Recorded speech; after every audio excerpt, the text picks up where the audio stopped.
Bienvenido a Rock and Joy, donde disfrutas de la escalada más allá del deporte. Rock and Joy, tu podcast de escalada, en el que hablamos de cómo sacarle más partido a tu actividad favorita, para todos los amantes del mundo vertical. Este podcast forma parte de un proyecto mucho más grande, rockandjoy.com, en el que puedes encontrar formaciones de escalada, guiajes, entrenamientos, coaching mental y mucho más. rockandjoy.com.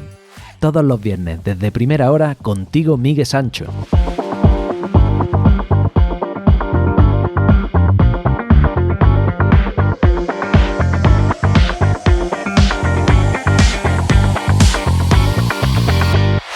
Muy buenas, te doy la bienvenida un viernes más, una semana más a Rock and Joy. Unas buenas vacaciones esperadas, tu podcast de escalada. Este episodio está patrocinado por Petzl. ¿Sabías que más de 10 millones de personas usan algún material de Petzl a diario? Suena a barbaridad, pero gracias a conocer este dato he llegado a la siguiente reflexión que nunca antes me había planteado. En 2011 recién empezado a escalar compré mi primer material de Petzl, el recién lanzado Grigri 2. Y desde entonces no ha habido ningún solo día en ninguna actividad de montaña en la que no haya utilizado algún material de Petzl. Miles de días en una década y todos, absolutamente todos, con algún material de Petzl. Y esto no es algo que te diga porque ahora me apoyan en el programa, es la realidad, es una realidad invisible que nunca antes me había planteado. De hecho, acabo de ir al cuarto de los juguetes y he podido contar hasta 15 herramientas distintas de Petzl que utilizo en diferentes circunstancias. Petzl quiere acompañarte sin que tú lo notes, igual que yo, tu compi de cordada en tus auriculares. Y ahora, vamos con el contenido de hoy. Estoy encantado de haber recibido tus comentarios sobre este programa. Está claro que estamos tratando temas que a todos nos tocan en mayor o menor medida. Me enorgullece que este medio pueda contener tanta información de calidad y que de verdad te sirva. Antes de seguir con Irati y con esta charla apasionante, quiero comentarte que vuelve Desata tu potencial en la roca. Tras medio año sin ediciones, realizaré la próxima y la última de este año, del 6 al 9 de diciembre en Granada, durante el puente. ¿Y qué es esto de Desata tu potencial en la roca, si no lo conoces? Es una formación inmersiva de 4 días diseñada específicamente para ti. Si sientes que en el roco progresas, pero que en roca no es lo mismo, si sientes que el miedo y la tensión te bloquean escalando y no disfrutas, si eres capaz de escalar bien con la cuerda por encima, pero cuando está por debajo te cambia la película, si quieres romper con el estancamiento y conocer dónde están verdaderamente tus límites, entonces definitivamente Desata tu potencial en la roca está hecha para ti. Porque como colectivo prestamos muchísima atención a esos factores de rendimiento físico y dejamos de lado la calidad de la experiencia, el disfrute, el aprendizaje, las grandes preguntas. Si te interesa conseguir una de las 12 plazas del curso, una de las pocas que quedan disponibles, entra en rockandjoy.com y pincha en Desata tu potencial para obtener toda la información y conocer un montón de escaladoras y escaladores que ya se han transformado conmigo. rockandjoy.com. Y ahora seguimos con Irati.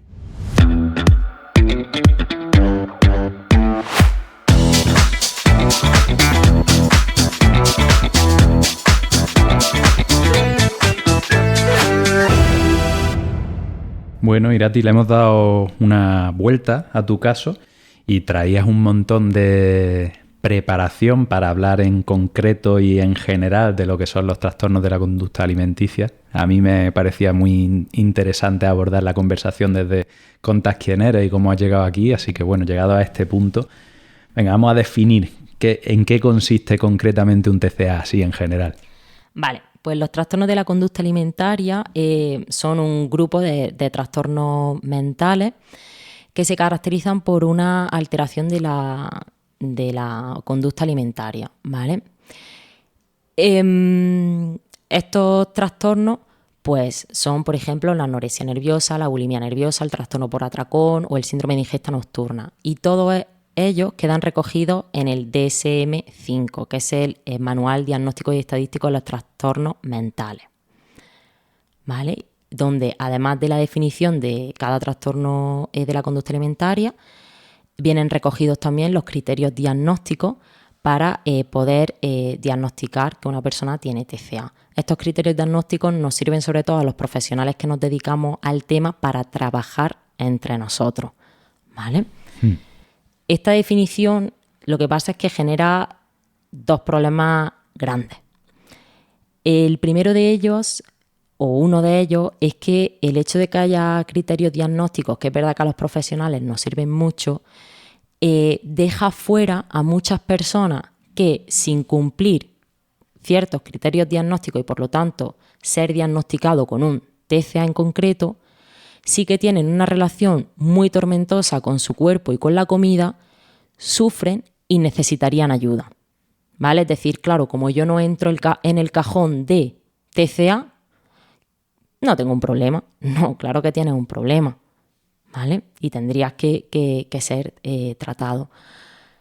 El otro problema que plantea esta definición es que cuando la llevamos a la práctica, realmente esta definición habla de la sintomatología del TCA, ¿no? Habla de esa conducta alimentaria alterada, pero es que eso es el síntoma, no la causa del TCA. Si imaginamos un iceberg, la parte que queda por fuera del agua, que es lo que nosotros podemos ver, serían los síntomas del TCA, sería ese ejercicio compulsivo, la restricción alimentaria, los atracones, ¿vale? Pero toda la parte del iceberg que queda sumergida dentro del agua, que es la parte potente, la parte grande, la parte que está sustentando al TCA, y qué es lo que no vemos, son las causas del TCA, que es, por ejemplo, pues una baja intolerancia a las emociones, depresión, baja autoestima, miedo al rechazo, miedo a que no te validen, a que no te reconozcan, ¿vale? Entonces, aquí, para entender lo que es un TCA bien, lo que tenemos que comprender es que los TCA cumplen una función en la vida de la persona que los sufre, ¿vale?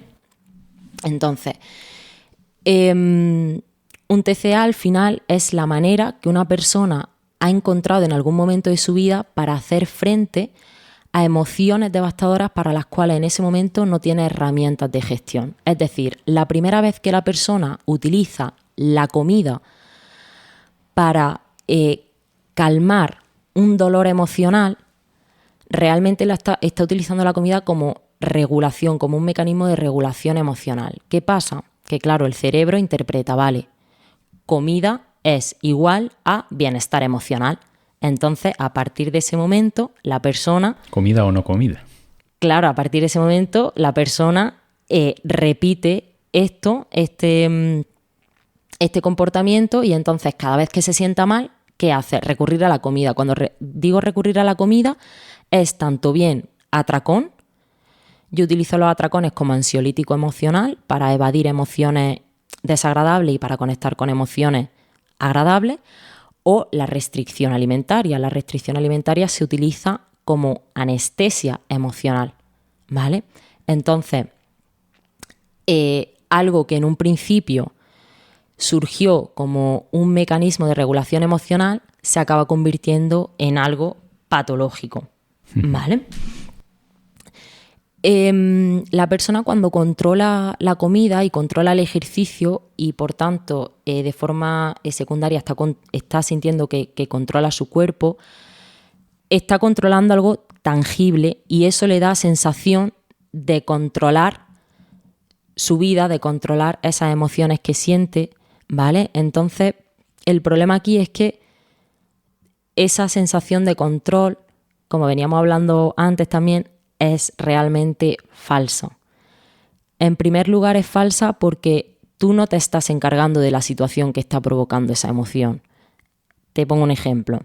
Tú has tenido un día de mierda en el trabajo, estás colapsado, no te dejan de mandar tareas, además has discutido con tu jefe, llegas a tu casa hecha polvo y te da un atracón de comida.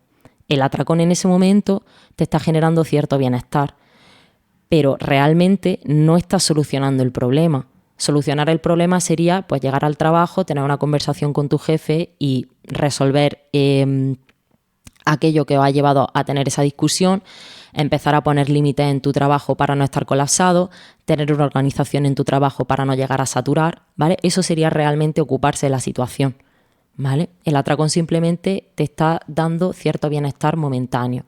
Y luego, por otra parte,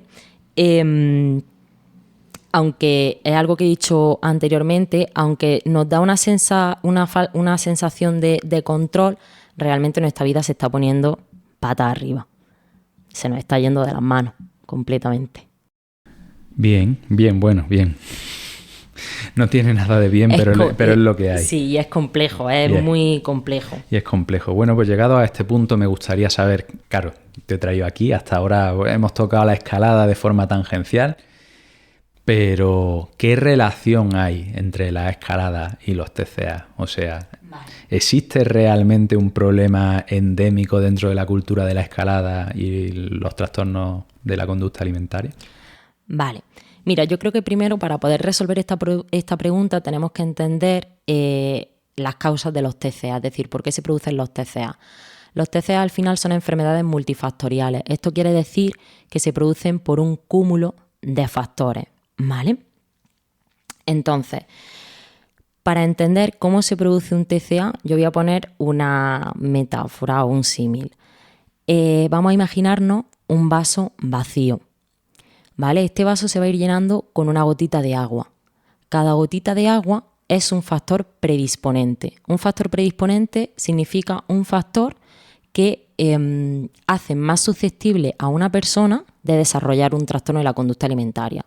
Estos factores predisponentes son, pues, a nivel individual: ser mujer, ser adolescente, tener una menstruación más temprana, tener inestabilidad emocional, ser perfeccionista y autoexigente, tener baja autoestima.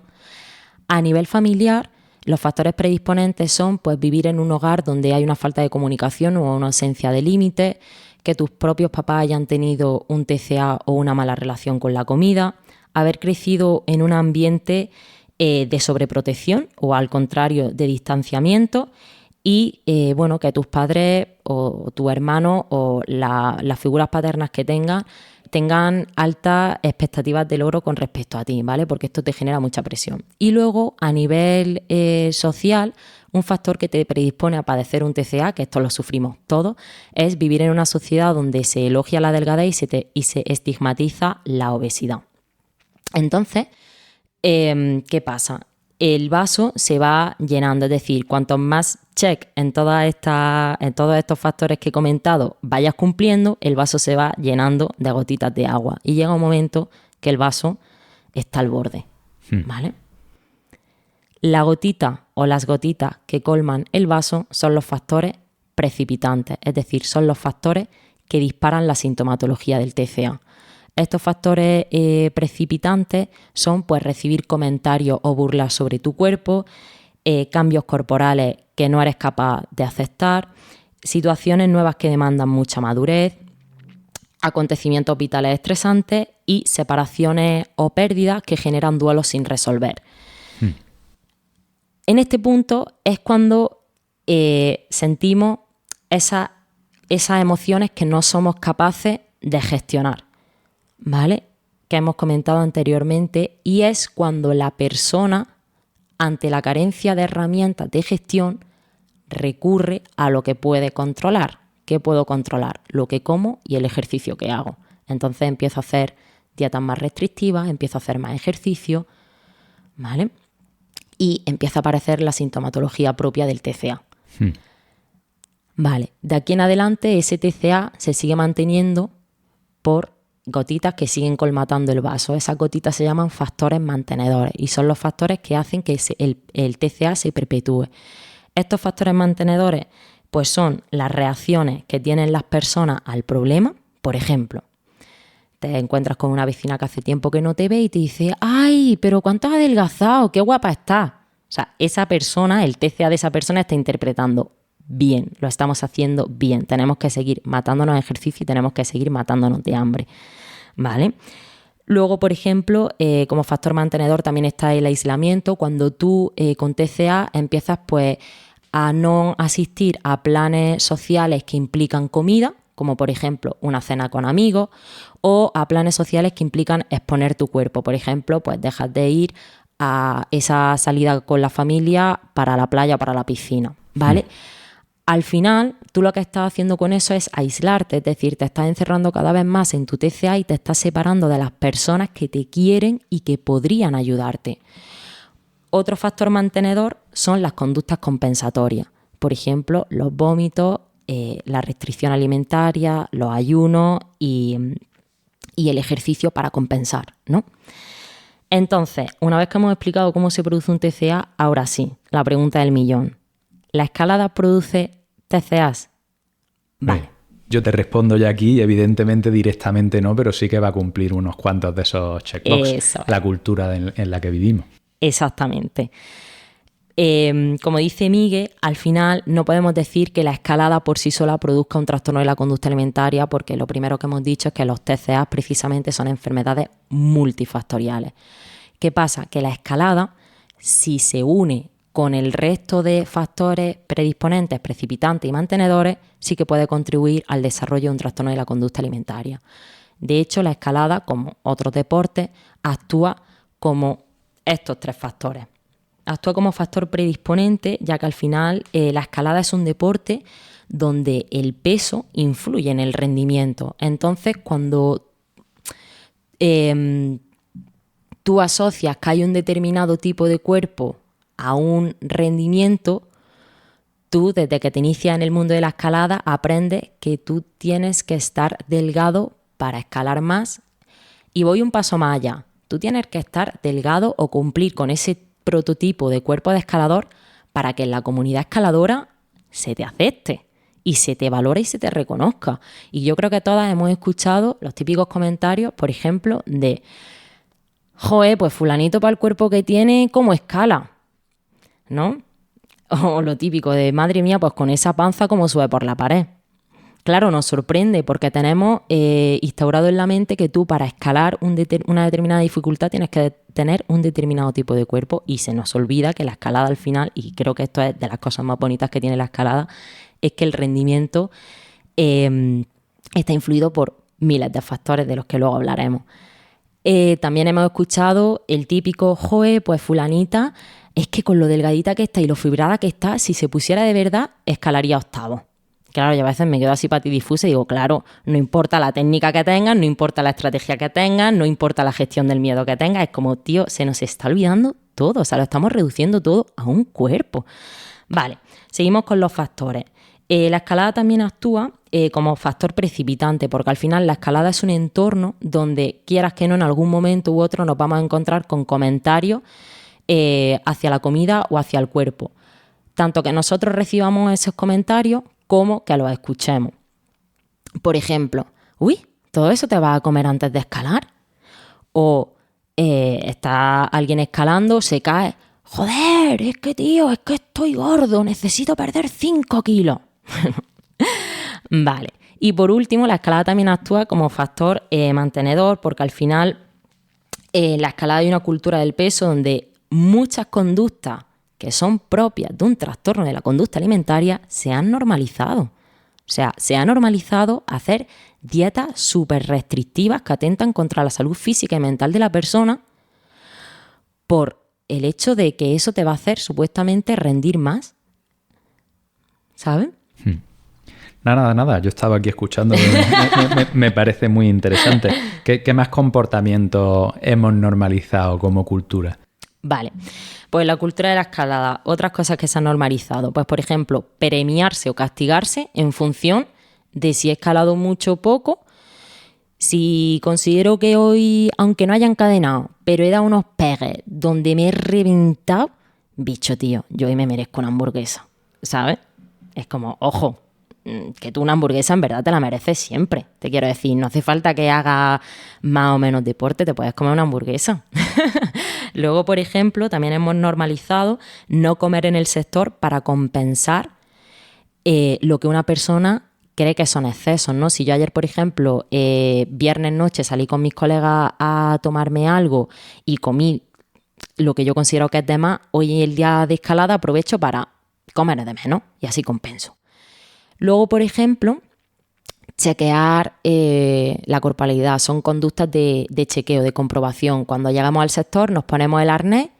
Buah, si me queda holguerito y le tengo que apretar un poquito más al cinturón, qué bien, tío, es que porque, ¿sabes? Estoy más delgado.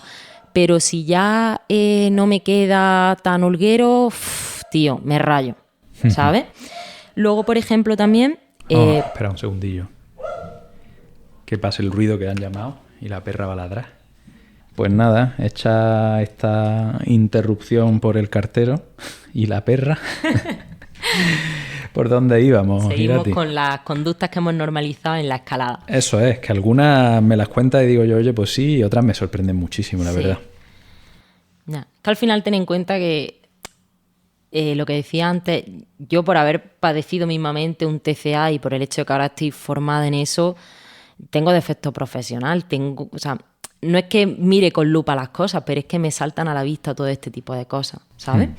Entonces, bueno, otra de las cosas que hemos normalizado es precisamente el pensar pues, que el peso es el único factor que influye en nuestro rendimiento. Entonces, yo me acuerdo muy, muy bien de algo que me impactó mucho, y es que fui a un sector a escalar y había ahí un chico escalando y estaba probando una vía, era ya el cuarto pegue que le daba a esa vía.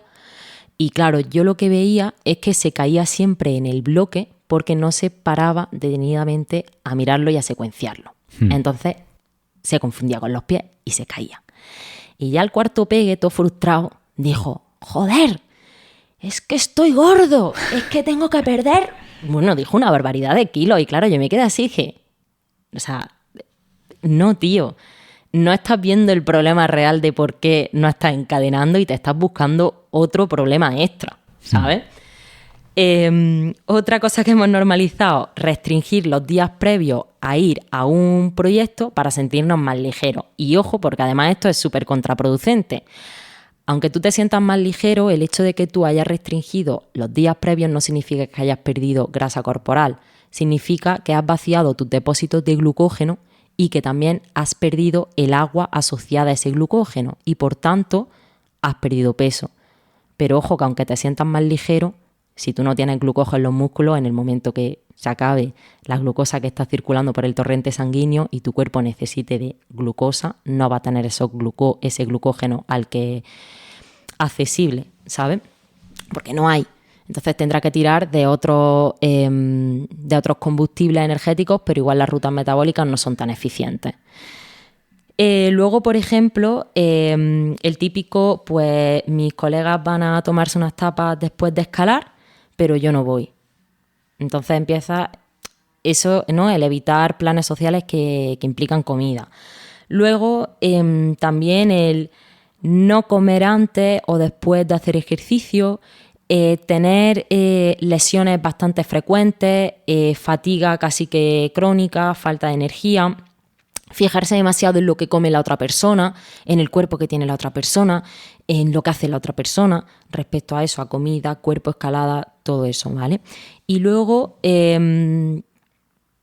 hay muchísimos más señales de alarma sobre TCA, pero bueno, no están tan relacionados con la escalada en sí, así que eso igual ya para otro momento. O sea que, bueno, podemos decir que en la cultura de la escalada hay un montón de factores que si bien no te tienen que provocar, y por supuesto no lo hacen a todo el mundo, por Claro. suerte, un trastorno de la conducta alimentaria, pero lo pueden alimentar. Correcto. Valga la metáfora, ¿no? Y quizá más conforme más alto sea el rendimiento, quizá más si hay un salario de por medio y ya está sponsorizado, ¿no? Hombre, es que ahí también influye, claro, tu sueldo del mes depende de eso. Entonces, hay algunos datos muy interesantes de estudios científicos bastante recientes que nos hablan un poquito sobre esto. Si quieres, te los lanzo. Sí. Mira, por ejemplo, un estudio reciente nos dice que la restricción alimentaria, el incremento de ejercicio físico y la restricción de carbohidratos son las prácticas más empleadas para perder peso entre los competidores. El 46% de los hombres y el 38% de las mujeres escaladoras reportaron pérdida de peso intencional para la competición en al menos una ocasión. De manera alarmante, alrededor del 76% de los participantes que informaron haber perdido peso también estaban practicando en ese momento pérdidas adicionales para perder peso. Es decir, que no es solo viene la competición, hago unas cuantas modificaciones en mi forma de vida para perder peso, sino que de forma general están continuamente haciendo este tipo de conductas para perder peso. Un estudio de 2020 encontró que el 8,6% de escaladores presentaban un trastorno de la conducta alimentaria y que el 42,9% de las escaladoras de élite reportaron tener un trastorno de la conducta alimentaria. Estamos hablando de casi la mitad de mujeres que compiten. ¿Vale? Se acuerda, ¿eh? Esto, o sea, es muy preocupante. Vamos, una cosa que no han mencionado es que el año pasado el comité médico de la IFSC dimitió en bloque porque la IFSC no ponía medidas ni le hacía caso frente a todos los estudios y lo que ellos pensaban hacer con esta realidad en la competición. Y esto, pues bueno, tuvo una relevancia mínima dentro de fuera del mundillo, ¿no? O sea, Volker Schoffel, que es uno de los más estudiosos a nivel de lesiones en escalada y que era el presidente del comité, pues junto con todo su equipo dijeron, oye, esto es una realidad que estamos intentando meter mano en el asunto, no nos hacéis ni puñetero caso, dimitimos. Pues bueno, esto pasó, no en los 70, sino en 2023. Es que al final los trastornos de la conducta alimentaria están aquí, pero nadie quiere hablar de ellos. De hecho, fue uno de los motivos por el que pues yo le ofrecía a Migue venir al podcast, ¿no? De hecho, yo al principio iba a hablar de trastornos de la conducta alimentaria y escalada, pero en el último momento me decidí a hablar también de mi caso personal. A mí me ha costado mucho tomar la decisión de contarlo aquí públicamente, pero al final pensé que esto no es cuestión de mí, o sea, esto es cuestión de todas esas personas que se pueden encontrar en la misma situación y a las que yo, contando mi caso, podría estar ayudando, ¿sabes? Entonces, hay que hablar de esto, o sea, es que es necesario y urgente hablar de esto. Ganja Gambret dijo: todos sabíamos que los TCA son un problema en nuestro deporte. Era un tema tabú y todos sabían sobre él. Todos hablaban sobre ello, pero no en voz alta. Como sociedad, primero, tenemos que abiertamente hablar sobre esto. Necesitamos crear un ambiente saludable en el que se pueda prosperar. ¿Vale? Entonces, hay que hablar de esto, hay que visibilizarlo y hay que poner las medidas que sean necesarias para ir abordándolo. Retomando con algunos datos de trastornos de la conducta alimentaria relevantes en escalada, se sabe que la fuente de influencia en torno a la pérdida de peso de la mayoría de escaladores pues suele ser otros atletas exitosos, es decir, me fijo en el escalador fuerte del momento y qué hace y qué no hace con su alimentación. En esto hay un problema. ¿Por qué? Porque muchos escaladores que han estado fuertes o que están fuertes, en algún momento de su vida, algunos de ellos han comentado que han pasado un trastorno de la conducta alimentaria. Es decir, que si tú te estás fijando en ese escalador y en lo que hace con su alimentación para conseguir escalar, duro, sin tú saber que puede tener un trastorno de la conducta alimentaria, estás adquiriendo ese tipo de práctica, ¿vale? Entonces te estás poniendo en riesgo. Cada persona tiene que aprender a alimentarse conforme a lo que ella necesita. No nos vale de nada fijarnos en cómo come el de al lado, ¿vale? Por muy fuerte que esté. Una de las cosas que has comentado, ya no solo con respecto a la escalada, sino con respecto al mundo en general, es que sí que las mujeres tienen más factores de riesgo para padecer TCA. Uh-huh. Y parece como que los hombres nos desligamos de esta cuestión. Y yo, bueno, he visto y he experimentado gente de mi círculo cercano que tenía, pues si no cumplía todos los requisitos para ser diagnosticado, pero por lo menos unos pocos los tenía. ¿Qué pasa con los hombres? Vale, con los hombres se está encontrando actualmente un poco una problemática en ese sentido, porque como los trastornos de la conducta alimentaria lo han solido padecer las mujeres, los estudios se han hecho en mujeres. Es decir, lo que se sabe de TCA se sabe en mayor medida aplicado a mujeres. Pero que será el único ámbito en el que se investiga más a las chicas que a los chicos. Pues sí, la verdad que sí. Entonces, ¿qué pasa? Que ahora, cuando se está viendo que los hombres también tienen trastornos de la conducta alimentaria, nos encontramos con el problema de, vale, pero la sintomatología que hacen las mujeres con TCA es la misma que tienen los hombres con TCA, es decir, nos sirven los mismos criterios para mujeres que para hombres, ¿vale? Y aquí hay un problema, cuando lo comenté por redes sociales, a veces todos estos temas a la gente no le... Bueno, si encuentras algo que te pica, normalmente te provoca rechazo de primera. Sí, generan bastante controversia. Cuando hablé del tema de los TCA en hombres, en que lo que los estudios empezaban a decir es que en los hombres no es tanto la restricción alimentaria como tal, sino hacer más ciclos, volumen, definición, porque al final tú ten en cuenta que en un TCA el ideal que tenemos estético para la mujer hasta ahora ha sido delgado. Igual ahora está cambiando el canon, pero hasta ahora ha sido delgado. Fijémonos en todas las modelos de los 2000, todos los referentes que hemos tenido todas nosotras. Pero de los hombres el ideal es más bien musculado. Entonces, mientras que las mujeres tienden más a la restricción y al hacer ejercicio para mantenerse delgadas, los hombres tienden más a una fase de volumen en la que como mucho, en la que musculo, en la que hipertrofio, y luego una fase de definición en la que reduzco grasa corporal para dejar a la vista los músculos. Entonces, problemón es que esto es básicamente a lo que se dedican algunas disciplinas deportivas como el culturismo. Entonces, sí, lo puedes llamar un deporte. Entonces, ya no solo eso, sino que a nivel de gimnasio está tan normalizado que nadie se quiere cuestionar realmente si esto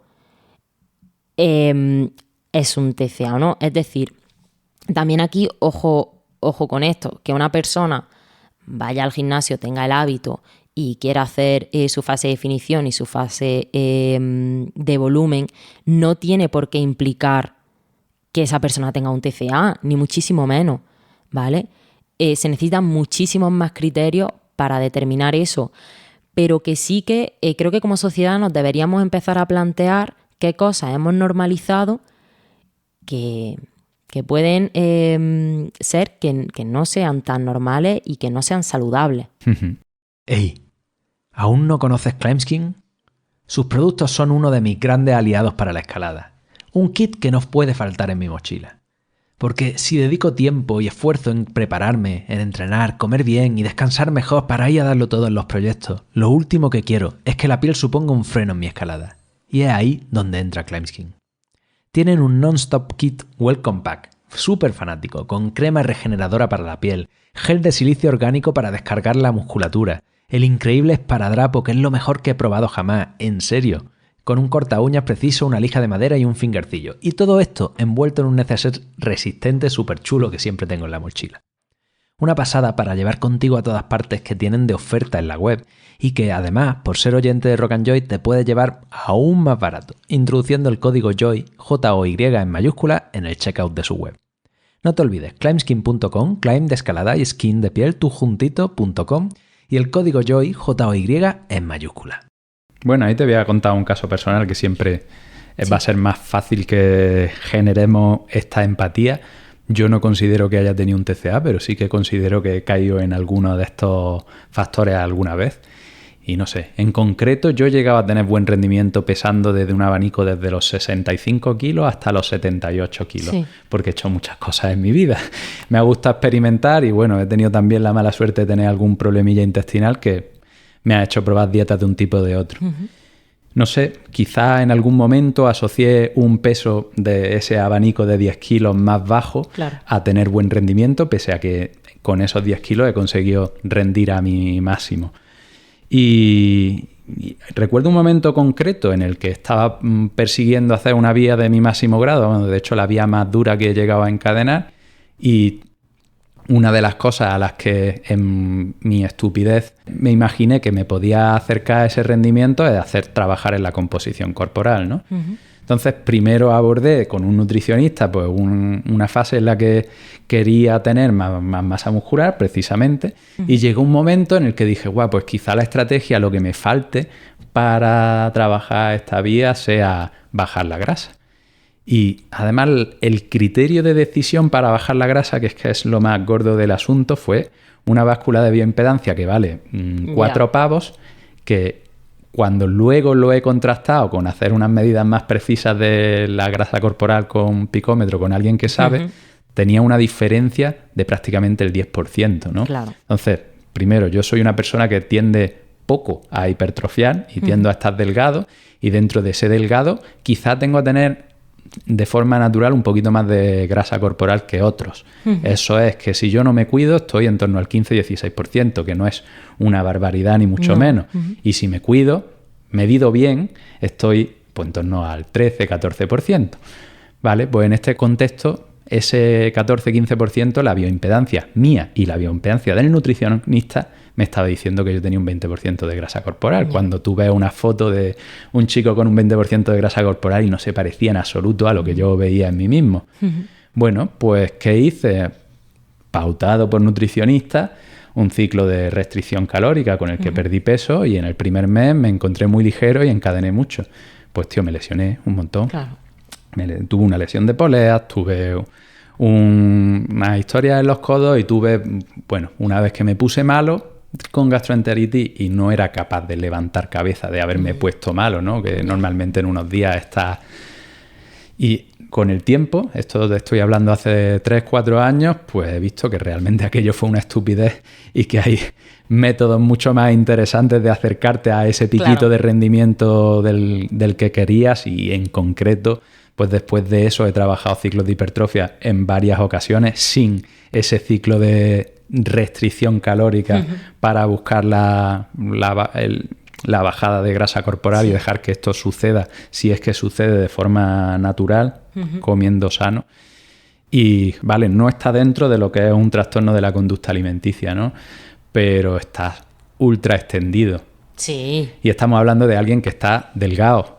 Y que por qué leche se me ocurriría a mí decir que para encadenar ese 8A más yo tenía que bajar la grasa corporal un poco. ¿Y por qué le hago caso a una báscula Xiaomi de 25 euros? ¿Y por qué los que han creado esa báscula Xiaomi de 25 euros ponen en una app que una persona que está bastante delgada, según todos los cánones, necesite perder grasa? Porque te aparece además como un indicador ahí en amarillo. O sea, hay muchas cosas que no son solo la escalada, que nos están bombardeando por todos lados. Claro, exactamente. Esos son los checks que hablábamos antes, de que al final, ostras, no todo el mundo tiene un TCA, pero al final empieza a acumular factores y es muy fácil que desarrolle un TCA. Bueno, dentro de lo que cabe tuve la sensatez de hacerlo con un nutricionista. Exacto, ¿no? O sea, no me desnutrí, pero aquello no me acercó al rendimiento. Me acercó al rendimiento un mes y me alejó del rendimiento 3 meses. Y luego pasó un tiempo hasta que volví a estar bien, ¿no? Y bueno, no considero que hubo ni grandes pérdidas, ni sé siquiera si esas lesiones que tuve están relacionadas, aunque ocurrieron en el mismo tiempo. Entonces, bueno, parece haber algo de causalidad, pero no lo podemos saber. Pero en cualquier caso, yo no rendí más por hacer eso. Claro. Y eso tenía un coste emocional, eso tenía un coste a nivel de relaciones sociales. Total. Que no tiene intentar rendir simplemente pues entrenando mejor y aprendiendo a ser más eficiente. O sea, entrenando mejor, ya sea fuera de la escalada y dentro de la escalada. Y luego que es que el rol de el peso o de la relación fuerza-peso, porque aquí cuando hablamos en este caso de los hombres y de pensar en más masa muscular con respecto al peso que tengo, o menos grasa respecto al peso que tengo, porque la masa en sí no nos dice nada y además fluctúa mogollón día a día, pero esa relación entre masa magra y fuerza que tengo para tirar con respecto al peso total, es más fácil desbalancearla desde el punto de vista de ganar más fuerza que el de perder más peso. Mucho, mucho, mucho más fácil. Cualquiera que haya entrenado y que se mida de algún modo los efectos del entrenamiento, si estás entrenando fuerza de agarre, posiblemente seas capaz, si no lo has entrenado mucho en tu vida, de estar subiendo 1 kilo o 2 de fuerza por cada brazo a la semana, ¿vale? Entonces pongamos que hagamos un ciclo de 5 o 6 semanas y tú acabas consiguiendo 5 kilos más de fuerza con el brazo derecho y 5 kilos más de fuerza con el brazo izquierdo. Eso es un más 10 en esa balanza de lo que eres capaz de tirar frente a lo que pesas. Si lo quieres desbalancear por el otro lado y perder esos 10 kilos, No, es que... Es una locura, porque además vas a perder la fuerza de la que tira. Entonces, estás desbalanceando en cierto modo a tu favor, pero va a ser muy difícil que focalizándote en la pérdida de masa sea totalmente masa magra. Y eso es lo que me pasó a mí. Claro. Incluso haciéndolo con nutricionista y haciéndolo bien, pero acabé perdiendo 3 kilos, de los cuales 1 y pico era masa muscular. Vamos, que básicamente me quedé como estaba, pero pasando hambre. Ya. Y aumentando riesgo de lesión, y lo que comentabas de ya no voy a planes sociales, empiezo a afectar a mi salud social. Esto, con lo que estabas comentando, me ha venido a la mente una frase que siempre recuerdo del documental Light de 2019, que si no lo habéis visto lo recomiendo muchísimo, en el que dicen una frase que dicen... sentirse ligero es increíble. Todo el mundo que haya experimentado sentirse ligero sabe lo increíble que es. Pero sentirse fuerte es mucho mejor. Es decir, muchas veces utilizamos el perder peso como una forma para sentirnos ligeros, como un atajo, el camino fácil, cuando realmente no hay atajo sin trabajo. Esto quiere decir que lo que te está aportando ahora el perder peso puede estar aportándote beneficios 1 mes, 2, 3, pero luego a la larga lo que te resta es mucho. Sin embargo, lo difícil que es ponerse fuerte, como decías tú, Miguel, entrenar y muchísimas cosas que vamos a hablar ahora, es el camino duro, difícil y trabajoso, pero es lo que te permite mejorar. Y si haces las cosas bien, me refiero, si controlas otras cosas, pues el no cargarte tu salud mental, no cargarte tu salud física. Bueno, y mejorar de forma continuada, no mejorar Exacto. en eso que te ocurre dentro de 4 semanas o de 3 semanas, cuando has disminuido un poquito la grasa, mucho el agua que retiene y los depósitos de glucógeno. Sí. Vale, te sientes ligero porque has modificado esa relación fuerza-peso, pero eso tiene un límite. Total. Y sentirse fuerte, evidentemente... Lo de sentirse, pues no sabemos cuándo va a ocurrir, pero ponerte fuerte es algo que, más que difícil, requiere constancia. Sí. Y poco a poco te vas a ir sintiendo más fuerte, y si vas haciendo las cosas bien, vas a estar verdaderamente más fuerte y acabará pues notándose en el rendimiento, bueno, más fuerte o más resistente. Y aquí, claro, a lo que nos gusta realmente es sentirnos competentes, ¿no? Que fluimos en la vía, que rendimos y que lo estamos haciendo bien. Eso es lo que nos gusta a todo el mundo. Lo que pasa es que hacemos asociaciones. Si ese me he sentido competente en la vía viene precedido de una serie de meses en los que he entrenado, he comido bien, he sido disciplinado, he estado haciendo las cosas, he trabajado la eficiencia, he trabajado tal, y ahora yo llego y fluyo en mi proyecto, pues es un refuerzo positivo hacia todas esas conductas positivas que he tenido. O positivas si las haces bien, que también pueden irse al extremo de lo patológico. Sí. Pero claro, si yo he hecho algo aberrante y bizarro, como hacer un ayuno de 5 días para llegar al proyecto, que eso lo he visto así de veces. Madre mía. Ayuno y tomo pues zumitos con hidratos para no perder la masa muscular, y luego el último día pues venga, engaño un poco al cuerpo, como hidratos para llegar con los depósitos de glucógeno y he perdido unos cuantos kilitos, llego allí y enchufo. Funciona, ¿eh? O sea, no vamos a decir que no funciona, eso funciona, se ha hecho un montón de veces, pero si yo asocio eso a que yo encadeno este proyecto, estoy dándole un refuerzo positivo a esa conducta, claro. Que de momento puntual para ese proyecto te ha servido, sí, pero a costa de tu salud a largo plazo. Porque si eso lo repites, o sea, si eso lo haces una vez, pues posiblemente a tu salud a largo plazo no le pasa nada, pero ya has creado una asociación ahí de decir, esto es bueno, esto lo puedo hacer yo para mi proyecto. Claro. Y si de repente eso lo repites, lo que te estás haciendo es un trastornazo de la conducta alimenticia. Exacto.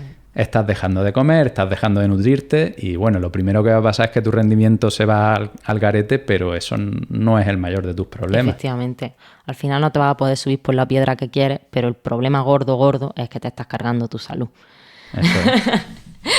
Exactamente. Aquí hablábamos también de que la fuente que a veces nos influye para todo esto de tengo que perder peso, tengo que hacerlo tal cual, son esos escaladores que están fuertes, pero también son nuestros propios compañeros de escalada. Ojo con las cosas que se dicen en los sectores, sobre todo si no tienen nociones de nutrición y menos de nutrición deportiva. Y muchas veces también de entrenadores, ¿vale? Y aquí, bueno, podríamos meter en el mismo saco a entrenadores, fisioterapeutas.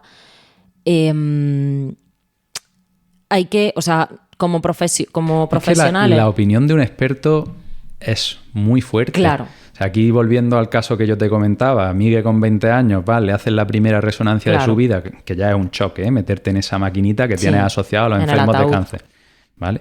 Te metes allí y tal, sales y te llega una persona y te dice, oye, tienes la espalda de un tío de 80 años. Esto es la opinión del experto. Claro. Me está diciendo que estoy fatal y que viva mi vida como un niño de cristal. Pues si te lo dice un experto no es lo mismo que te lo diga tu colega. Claro. O sea, sobre todo con ese tipo de mensajes, pues estaría guay, vamos, sería increíble que entrenadores fisios nutris tengan nociones de todo esto. Lo primero, aquí una llamada de atención a todos los profesionales de la salud, un poco que nos restringamos a nuestro ámbito, a lo que controlemos. Si yo soy nutricionista pero no entiendo de entrenamiento, yo no voy a hablar de entrenamiento, ¿vale? Yo no voy a dar recomendaciones sobre entrenamiento, pues esto creo que no lo deberíamos aplicar todos los profesionales. Luego, creo también que por los profesionales los TCA están aumentando cada vez más, se está llegando a cifras demenciales. Tenemos que tener un mínimo de nociones para, vale, si no te quieres especializar en TCA, no te especialices, no estamos obligados todos a especializarnos en esto, pero un mínimo de nociones para saber identificar y derivar estos casos. Y luego, como persona que practica la escalada y ya como persona que vive en esta sociedad, un poco de espíritu crítico, es decir, que entiendas de dónde te están viniendo los mensajes y que a veces, como decía Miguel, aunque sea un experto, tú tienes que saber de qué disciplina esa persona es experta. Si mi fisioterapeuta me está dando recomendaciones de nutrición, lo mismo no tengo que hacerle mucho caso o lo mismo tengo que poner en cuarentena eso que me ha dicho hasta que lo corrobore con un profesional de nutrición de ese ámbito. Sí, el gran problema aquí es que es muy complicado. Claro, tú estás pagando porque te haga una recomendación, te lo recomienda alguien que para ti tiene una autoridad moral y le haces caso. O incluso si no es una recomendación de alguien, ¿no? Pues tú ves que ya no los cánones de belleza, que eso a mí siempre me lo ha traído por suerte un poco al pairo, pero ves los estudios, los papers y dices, los escaladores que escalan bien, de media, hombres tienen alrededor de un 12% de grasa corporal. En la élite, alrededor de un 10% de grasa corporal. Y tú te mides y te dices, tienes un 22%. Yeah. Pues, ¿qué piensas? Oye, pues yo hago las cuentas, 22% de esos 75 kilos que peso, pues me podría quitar 5 kilos de grasa y estaría el tío flotando, ¿no? Pues primero, esa medición está totalmente sesgada, pues en este caso por alguien que hizo una app frente a un aparato que no mide bien. Luego que eso no es el único factor y luego que vas a una persona que sabe del asunto, te está mirando, te está viendo y te dice, venga, pues vamos a proponerte una restricción calórica. Esa persona, evidentemente, tú has ido para proponerle eso y te está dando lo que quieres, ¿no? No tiene responsabilidad sobre el asunto, pero que es harto complicado que no nos sintamos de una forma o de otra. Sí. Y vamos, de gente muy delgada y muy fuerte, chicos en este caso, porque tengo más relación con chicos escaladores que chicas escaladoras, que te digan que tienen que perder peso y tú lo ves y dices, ¿pero de dónde? Ya. ¿Bicho, de dónde? Ya. Ya. Sí, hay un... Entonces, claro, estos chicos escaladores no caemos dentro del saco del TCA, pues porque no llegamos a unos comportamientos tan extremos, pero señales de alarma. Sí, sí. Todos. Vamos, que yo el primero, ya te he contado lo que me ha pasado, pues por suerte, mira, me he dado cuenta. Ya. Sí, todos los que estamos en un sector, yo cada vez que llego se me saltan todas las alarmas, la verdad. Escucho cada comentario, veo cada cosa que digo, TCA. ¿Sabes? Por eso la importancia de hablar de esto, ¿vale? Pues si estamos hablando que el 50% prácticamente de las escaladoras de élite rondan eso, pues vale, podemos pensar que en el mundo amateur es menos, pero es brutal. Sí. Es brutal y además son los role models. Efectivamente. Y lo que comentabas también de los estudios que dices cuando leemos los papers, tal, yo hice como una investigación hace un par de años, bueno, investigación te quiero decir, que miré todos los artículos que había publicado respecto a asociación, rendimiento y datos antropométricos en escaladores. todo lo que había en ese momento. Y claro, lo que me di cuenta es que todos los estudios realmente son estudios observacionales. Esto quiere decir, yo cojo una muestra de escaladores, una muestra significa que cojo a un número de participantes de escaladores, les tomo unas medidas, en este caso pues les tomo por ejemplo la medida de la altura, de la envergadura, los perímetros, los pliegues de grasa, calculo su porcentaje de masa corporal. Bueno, si es que los calculan de esa forma, que ya sería... claro, ya estaría ojo, bien. que con perímetro y plicómetro, que es un aparatito que sirve para medir los pliegues corporales, estaría bastante bien. Pero no se suele hacer así porque requiere mucho tiempo y precisión y se suelen utilizar a lo que ha dicho antes Miguel, que son las máquinas de bioimpedancia, que dudosa fiabilidad. El caso es que obtienen unos datos de masa corporal, de grasa corporal, ¿vale? Entonces, luego le preguntan al escalador, ¿vale? ¿Y tú qué grado escalas? ¿O cuánto escalas? Pues yo escalo tal. Entonces los ponen en unas tablitas y ponen fulanito, tanto peso escala esto, manganito, tanto peso escala esto. Y entonces utilizan estadísticas y generan una asociación. Vale, el problema de estos estudios es que al ser observacionales no hay no te están demostrando que haya una causa-efecto, efectivamente. Sí. No te están demostrando que esa persona escala esa dificultad porque pesa poco o que esa persona pesa poco porque escala esa dificultad. En concreto, la mayoría de estos estudios están buscando otras variables e intentan sacar mecanismos causa-efectos por otras variables y toman los datos antropométricos. Efectivamente. De hecho, lo que sabemos ahora mismo de si el peso influye en la escalada o no, lo que tenemos de evidencia científica, ¿vale?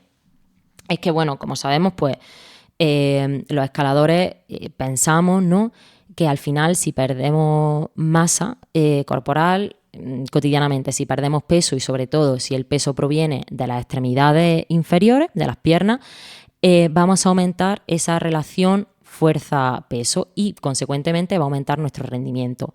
Esto se ha estado estudiando un poquito así a la ligera durante los últimos años y este año, en 2024, ha aparecido un estudio que expone que realmente no hay evidencia suficiente para apoyar este argumento y que la mayoría de los estudios que han investigado esto encuentran poco impacto del peso corporal en el rendimiento entre los atletas de alto nivel. Al final tenemos que entender que generalmente estos estudios se hacen en competidores, en atletas, ¿vale? Pero que probablemente si lo lleváramos a escaladores amateur ocurriría lo mismo, ¿vale? Añade que actualmente no hay ensayos que examinen si un escalador que pierde peso intencionalmente tiene cambio en el rendimiento, ya sea para mejor o para peor. Y algo interesante es que al final la escalada, que está en constante evolución y que últimamente está incluyendo movimientos más dinámicos y dependientes de fuerza, y esto ocurre tanto a nivel de las vías que se diseñan para las competiciones como también un poco en la escalada en deportiva por cómo se está empezando a equipar las vías, esta inclusión de movimientos más dinámicos y dependientes de la fuerza exige un mayor enfoque en el desarrollo absoluto de la potencia que tanto en fijarnos en la fuerza, en la relación fuerza-peso únicamente, ¿vale? Es decir, que está en tela de juicio eso de que el peso influya tanto en el rendimiento y que además yo voy un poco más allá. ¿Te importa tanto el rendimiento como para poner tu salud en juego? ¿Vale? O sea, la escalada es brutal, es muy importante, nos llena de motivación, de pasión. Para algunas es pues nuestro motor de vida, pero hay que pensar que al final es subirse a una piedra, te quiero decir. Que jugarte tu salud para subirte a una piedra, no sé, visto así. Visto así, desde luego carece de todo sentido. Bueno, esto que comentaba es evidente. Si hemos visto las dos últimas pruebas de los Juegos Olímpicos y en concreto nos vamos al ámbito femenino, pues las escaladoras y los cuerpos que han rendido más en global no tienen nada que ver con los cuerpos que rendían más en global hace 15 años en las pruebas que había. Y y se ha visto claramente. Sí. Vamos, que puedo hablar de nombres, lo que pasa es que está feo, pero todos sabemos quién ha rendido más y quién ha rendido menos en los Juegos Olímpicos, quién no era capaz de hacer pasos dinámicos, estando muy fuerte, teniendo mucha resistencia y no eran capaces de hacer ciertos bloques o no eran capaces de hacer ciertos movimientos en la vía. Pues bueno, esto ya nos está dando a pensar que por lo menos desde el punto de vista del resetting las cosas están cambiando, o sea que ese rendimiento no se ve tan favorecido por desbalancear la relación peso-potencia con tener poco peso, sino que se ve más favorecida por tener mucha masa muscular y mucha fuerza, mucha capacidad de ejercer fuerza de forma rápida. Exacto. Vale, esto lo vemos en competición.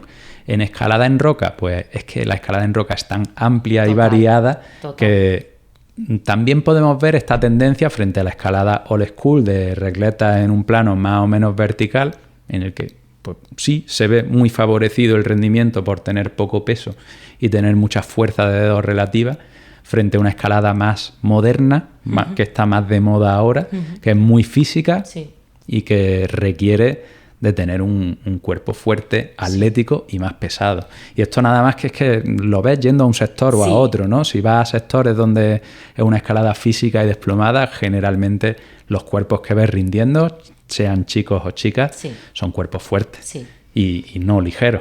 Y además clave para lo que estabas comentando, para mantener un cuerpo fuerte y haciendo una escalada física necesitas comer. O sea, eso no tiene tu tía. De hecho, ya para terminar con la evidencia que hay respecto al peso en la escalada, fíjate si ha cambiado lo que tú dices, ¿no? De cómo está evolucionando la escalada, que en 2004 Watts publicó un artículo donde argumentó que la reducción de grasa corporal o el mantenimiento de un bajo porcentaje de grasa corporal sería ventajoso, ya que se reduciría la masa corporal que no contribuye al peso y al apoyo. Así como se diría en mi barrio, que nos quitamos lastre, bicho. Y sí, sin la embargo, cosa es que eso hay que cogerlo con comillas. Y sin embargo, 20 años más tarde, en 2024, este estudio que os comentaba decía que esta noción generalizada de que la pérdida de peso conduce a un mejor rendimiento necesita ser reexaminada. Esto, bueno, cada uno pues ya que le dé una vuelta, que lo reflexione, que lo piense y que... Es que hay que poner las cosas en contexto siempre, sí. Por supuesto. Esta noción del 2004, claro, si se lo aplica a alguien que está empezando a escalar y que tiene sobrepeso, pues, joder, es obvio que perder masa grasa le va a favorecer en su rendimiento, en su salud y en su vida diaria. Pero en el caso de la mayoría de los escaladores, que ya tendemos a tener un fenotipo delgado por el tipo de vida que hacemos y por el deporte que hacemos, ya más no es mejor. Efectivamente. Entonces, esos porcentajes de masa grasa saludables son saludables también en el deporte. O sea, que un chico ronde el 14, el 15% de grasa corporal no es que le tenga Michelin y por tener 2 kilos de más no vaya a rendir. Claro. Ahora, si estamos hablando de una persona con un 30 o un 40%, pues claro, eso evidentemente. Exacto. Pero para su salud también, no es solo por subirse a las piedras. Y en chicas, es que no se nos olvide, que necesitan un porcentaje graso mucho más alto que los chicos para sus funciones vitales, y no tenerlo implica un riesgo brutal de tener el síndrome de RDS que a largo plazo te puede puntear en la función reproductiva y en la densidad ósea. O sea, que puedes desarrollar un trastorno ahora con la edad que tengas y que te afecte a toda tu vida por la tontería de intentar tener menos grasa corporal. Claro, es lo que hablábamos de que muchas veces las consecuencias en la salud salen a largo plazo, no salen ahora, ¿vale? De hecho, aquí yo creo que también es muy importante puntualizar que hay que valorar muy bien si un escalador necesita o le conviene o le favorecería perder grasa o hacer una mejora de su composición corporal, que esto al final significa desarrollar más masa muscular y perder grasa corporal, ¿vale? Que sería al final aumentar la relación fuerza-peso. ¿Qué pasa? Que lo primero, creo que hay que valorarlo muy bien, porque como hemos comentado antes y ahora vamos a ir sobre ello, hay muchísimos otros factores en la escalada que convendría revisar antes de plantearnos que nuestra solución es perder peso, ¿vale? Y lo segundo, Vale, si hemos llegado hasta el punto de que hemos hecho la valoración y hemos decidido que necesitamos perder grasa corporal o que queremos hacer o que lo queremos hacer, hacerlo bien. Esto significa, en primer lugar, entender que esto es una etapa, que esto no es algo que dure toda la vida. Es decir, si yo voy a mejorar la composición corporal o voy a perder grasa corporal, esto tiene que ser una etapa con su principio y su fin. No podemos estar toda la vida como si estuviéramos en fase de definición, porque es que lo que estamos haciendo es deprivar a nuestro cuerpo de energía que necesita ya no solo para rendir, sino para funcionar, ¿vale? Y luego lo segundo, hacerlo bien, es decir, ponernos en manos de un especialista. Todo el mundo sabe que para perder peso me quito la cerveza, ceno menos, el desayuno me lo hago a la mitad, no sé qué, y pierdo peso. Sí, pero ¿lo estás haciendo bien? Spoiler, no. Bueno, lo de quitarte las cervezas quizás sea interesante, aunque no para la vida social, pero vamos. Sí, el alcohol siempre viene bien quitarlo, pero bueno, el hecho de ya no salir a tomarte una cerveza, puedes cambiar las cervezas por otra bebida y seguir tomándote la tapa, ¿sabes? En fin, que perder peso sabemos todos, pero perder grasa corporal, hacerlo bien para no pasar hambre, para seguir disfrutando de las comidas, para no desconectarte de tus sensaciones de hambre y saciedad, para no tener un efecto rebote, pim, pim, pim, todo eso requiere hacerlo bien, ¿sabes?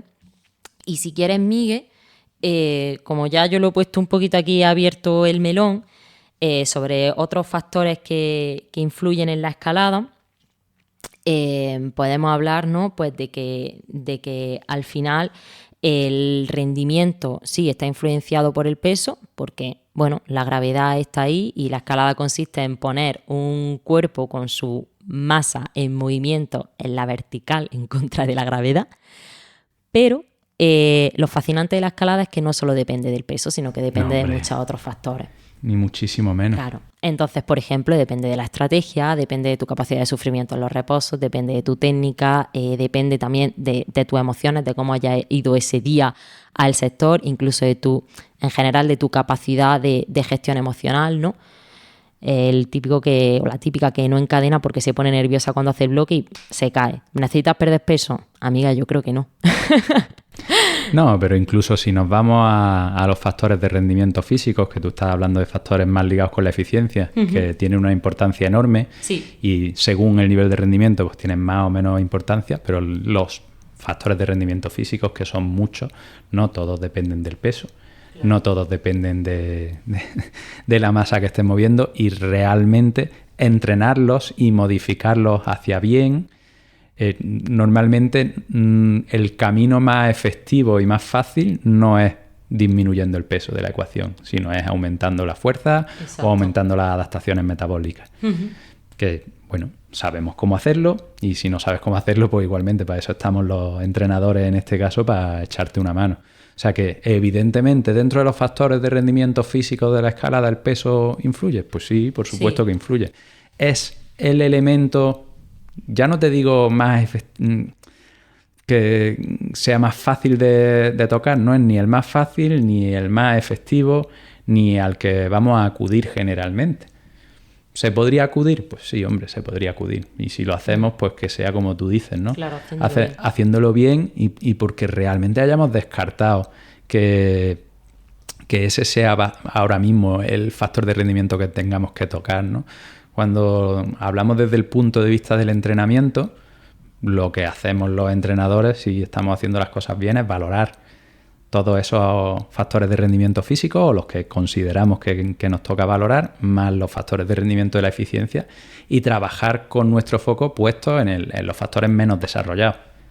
Eso sería lo lógico, ¿no? Pues tú estás muy desarrollado en fuerza, ¿para qué voy a seguir trabajando ahí? Claro. ¿No? Voy a trabajar en lo que esté menos desarrollado. Pues entonces, dentro de esto, si consideramos la composición corporal como un factor de rendimiento, que, bueno, está por ver que sea así en el contexto en el que nos encontramos, ¿no? Pues cuando consideremos que eso sea lo que nos está limitando, pues iremos ahí. Claro. Pero si no, carece de sentido. Y luego podemos acudir ahí también, y debemos acudir ahí a veces para desbalancear esa relación en el sentido contrario. Y a mí me ha pasado personalmente, y con muchos deportistas he trabajado personalmente, en hacer ciclos de hipertrofia de la musculatura grande, que esto parece algo súper loco, ¿no?, en el contexto de la escalada, por una cuestión de salud. Evidentemente, si tú ganas 5 kilos de peso, pues posiblemente no seas mejor escalador en regletas. Vale, no pasa nada. Y posiblemente tampoco seas peor escalador en regletas, ¿no? Pero bueno, nada más que hay que ver a Dan Ondra de 15 años y a Dan Ondra de ahora, que yo, bueno, he tenido la suerte de estar escalando con el Dan Ondra de ahora como para decirte que el tío está hecho un toro. Sí. Y está muy fuerte y muy musculado y muy hipertrofiado. Y además se me ocurrió preguntarle en la última entrevista que le hice, oye, ¿qué ha pasado, no? O sea, sí. Y me dijo, pues sí, he ganado como 10 kilos de musculatura y yo creo que no había otra opción. Porque yo no tengo el mismo cuerpo que tenía cuando tenía 15 años y si quiero seguir haciendo alto rendimiento necesito estos hombros y necesito este dorsal ancho. Y también me dijo, oye, pues yo creo que no me ha hecho más fuerte en regletas, pero me ha permitido seguir haciendo 9C. Claro. Entonces, joder, es que salud y rendimiento no vienen de la mano, que es verdad. O sea, esto lo tenemos que decir. Es verdad que si tú haces una mejora de composición corporal dedicada a perder grasa y pierdes un porcentaje razonable, posiblemente mejore algo tu rendimiento en un tipo de escalada. Yeah. Pero esto va a ir a costa de tu salud, claro, posiblemente, a costa de tu salud mental a largo plazo y a costa de tu rendimiento en otros estilos. Ya. Ya, porque además la escalada, como es tan diversa, puedes estar mejorando en un estilo y en otro pues estás empeorando, eso es así. Claro, entonces parece que tiene poco sentido y el camino de decir, oye, pues vamos a ser cada vez escaladores más fuertes y más resilientes, o sea, vamos a tener una masa muscular que en teoría nos prevenga de lesiones, aunque no las podemos prevenir, ¿no? Pero tenemos asociados cuerpos con más masa muscular, son cuerpos que se lesionan menos y con más salud a nivel hormonal. Funcionan mejor, se recuperan mejor, tienen más testosterona, en fin, toda esa serie de ventajas que tenemos frente a un cuerpo que tiene más masa muscular, para mí son suficientes o mucho más que suficientes como para decantarnos a ir en esa dirección. Total. En vez de fijarnos exclusivamente en la grasa corporal, que sí es un factor, pero tiene el recorrido que tiene y los riesgos gordos que tiene. Efectivamente. Yo creo, Miguel, que nos fijamos mucho como en el peso porque al ser humano en general se nos hace muy fácil como ver un único factor, ¿no? Pensar a lo grande, pensar en multifactorial, se nos suele ir de las manos. Entonces, ¿en qué pienso? En el peso. Además, el peso es bastante... Es fácil, entre comillas, te quiero decir. No es fácil, pero realmente no necesitas muchas nociones para bajar de peso. Al final, y también, pues bueno, es económico, es sencillo, es rápido. Entonces, a lo que he dicho antes, a saltarse la cena, a desayunar menos y a quitarse un par de tal, sabemos todo. ¿Qué es lo difícil? Yo creo que lo difícil realmente es sentarse y decir, vale, ¿cuáles son mis carencias en la escalada? Vale, ¿cuáles son mis puntos fuertes? Pues mis puntos fuertes los voy a seguir fortaleciendo y mis carencias voy a trabajarlas. Ese ejercicio de observación y de introspección y de análisis requiere tiempo y, ojo, que requiere muchísima honestidad con uno mismo. Sí, ¿vale? O tener a alguien que te ayude a hacerlo. Y también tener a alguien que te ayude a hacerlo, efectivamente. Entonces creo que ya no solo por la cultura del peso que nos engloba, sino también porque es como lo más sencillo, ¿no? Es lo que veníamos diciendo, que es el atajo. Yo toco el peso y es el atajo, pero, vuelvo a decirlo, no hay atajo sin trabajo.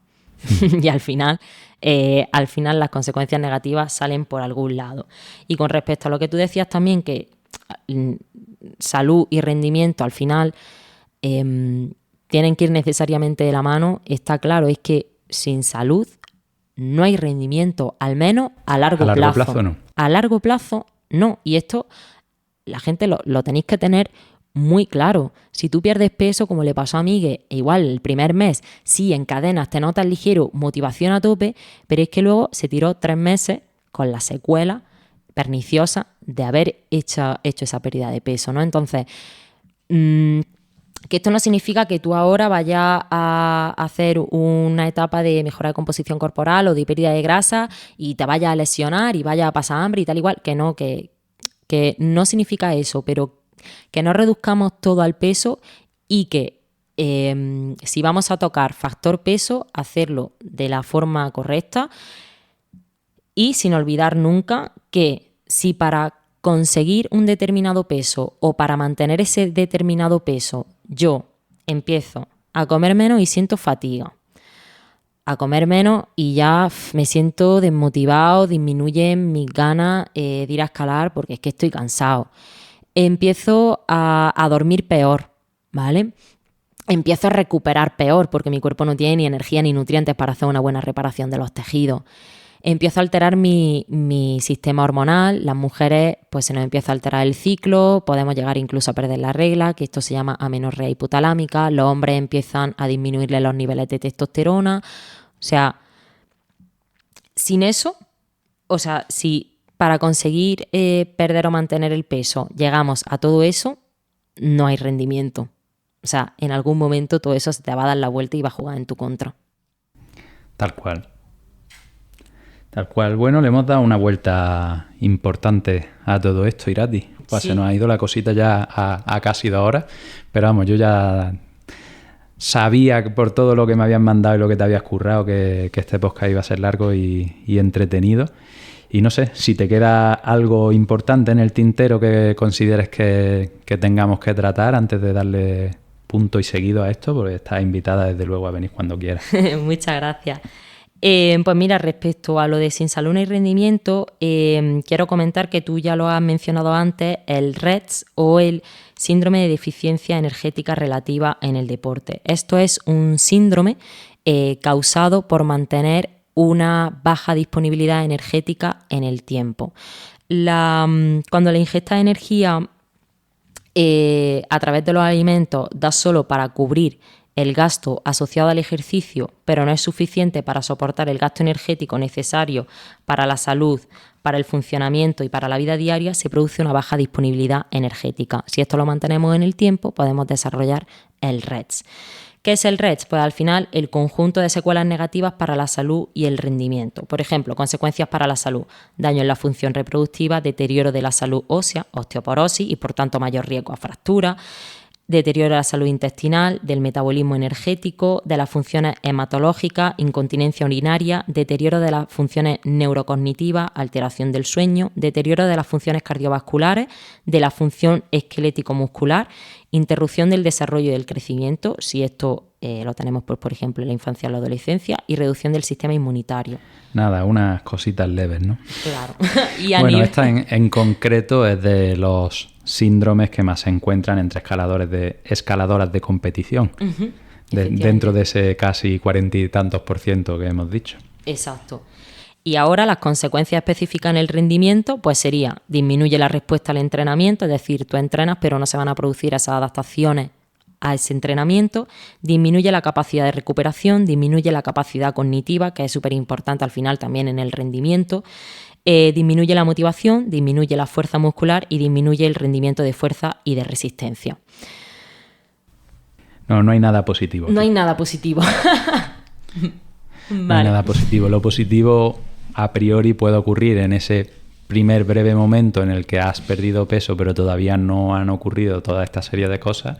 Claro. Si tú tienes esa asociación y te aferras a esa sensación que has tenido en un momento dado en el que te sientes ligero y lo asocias a eso que estás haciendo, pues realmente estás alimentando la conducta que te lleva a estar en este pozo, que es un pozo gordo, sí, difícil de salir de él y que tiene una consecuencia grave a largo plazo. Sí. Y bueno, como consecuencia de todo este REDS, que no lo hemos comentado, pero que es el tema principal de este episodio, trastornos de la conducta alimentaria y todas las consecuencias negativas derivadas de eso. Vale, entonces yo creo que por último tendríamos que tratar qué podemos hacer en los ambientes de escalada para evitar esto y para dejar de contribuir a que los rocódromos y los sectores sean un hervidero de TCA. 4 sencillos pasos. Dejar de decir, puede ser que tú lo pienses en más o menos medida, pero deja de decir en los sectores y en el rocódromo que para escalar más hay que perder peso. Vamos ya un poco a olvidarnos de esta asociación tan simplista. No opines sobre el cuerpo de otros escaladores, ni para bien ni para mal. No comentes lo que comen otros escaladores y, por supuesto, no recomiendes dietas ni suplementos a otros escaladores si no tienes nociones sobre nutrición, ¿vale? Son cosas de lógica. Son cosas bastante lógicas, sí, y yo creo que bastante fáciles de hacer también. Desde luego. Vale, Miguel. Desde luego, y por último, pues si alguien que te está escuchando, que nos está escuchando hoy, considera que esto le aplica y joder, le pica la curiosidad y le gustaría tener ayuda, ¿dónde la puede buscar? Vale, pues yo creo que si te has sentido identificado o identificada con alguna de las cosas que hemos tratado en este episodio, el mejor consejo que te puedo dar es que por favor pidas ayuda especializada, tanto a nutricionistas como al psicólogo, que es como la primera línea, que estén especializados en trastornos de la conducta alimentaria, ¿vale? Te quiero mandar un mensaje súper importante. Los TCA no se curan solos con el tiempo. Cierta sintomatología puede remitir. Es decir, puede ser que ya hayas dejado de vomitar, puede ser que ya no te des atracones, pero seguramente haya sintomatología residual si nunca has tratado o no se trató bien tu trastorno de la conducta alimentaria. Por ejemplo, pues sientes que si no haces deporte no te mereces comer ciertos alimentos, te salta el desayuno si crees que has cenado demasiado la noche anterior, etc. ¿Vale? Estas conductas te mantienen dentro del problema y siguen condicionando tus decisiones y empeorando tu calidad de vida. Así que, porfa, la recuperación de un TCA es completamente posible, doy fe de ello, pero se sale de ahí con ayuda. No dudes en pedirla, ¿vale? Porque estaríamos encantados de ayudarte. Muy bien, Irati, si alguien quiere contactar contigo, ¿por dónde lo hace? ¿Cuál es el mejor medio? Vale, yo ahora mismo soy muy activa en mi perfil de Instagram, Irati_Nieto. Ahí en la biografía puedes encontrar un link donde hay información sobre mi consulta, cómo trabajo, tarifa, sobre mí, mi formación, y también aparece mi número de móvil a través del cual pues, puedes contactarme y te ayudo de la mejor manera que pueda. Estupendísimo, pues nada, yo creo que ha quedado una cosita chula, interesante y espero que pueda ayudar a mucha gente. Así que nada, gracias por pasar. Yo también lo espero. Pues muchísimas gracias a ti, Miguel, por recibirme. Ha sido un placer. Y aquí lo dejamos por hoy. Te recuerdo que del 6 al 9 de diciembre tenemos la última edición de 2024 de la transformación Desata tu potencial en la roca. Reserva tu plaza antes de que vuelen y nos vemos muy pronto. Un abrazo enorme y hasta la semana que viene.